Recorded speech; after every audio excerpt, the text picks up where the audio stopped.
Thank you for coming together. Last night on Manus Island was a deliberate attempt to disrupt the operations of our offshore processing centre. The determined and professional efforts of our staff and service providers, working together with PNG authorities, frustrated that attempt. This is a tragedy, but there were people in a dangerous situation. People decided to protest in a very violent way and decided to take themselves outside the centre and place themselves at great risk.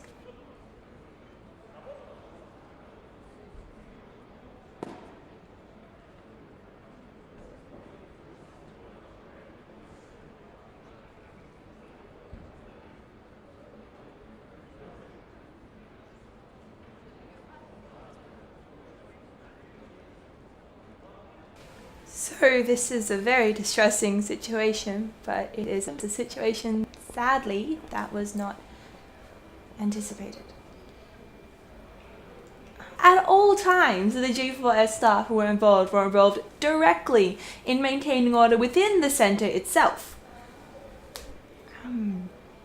The security situation outside the centre was the domain of the PNG police.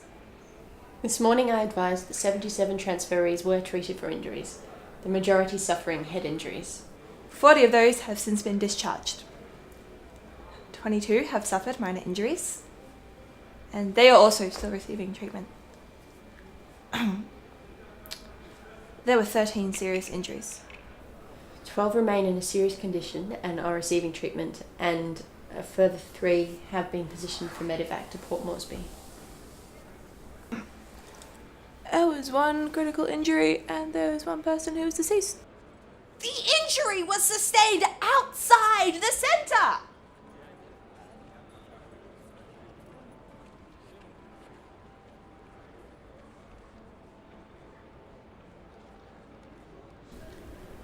Police investigations or coronial inquiries are matters for the Papua New Guinean government, as the Prime Minister, Mr O'Neill, made very clear, and as is appropriate, as these things occurred within their jurisdiction.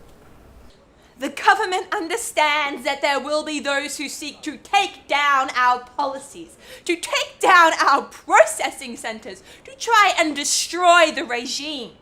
We have put in place to deal with this very difficult issue of illegal arrivals to Australia.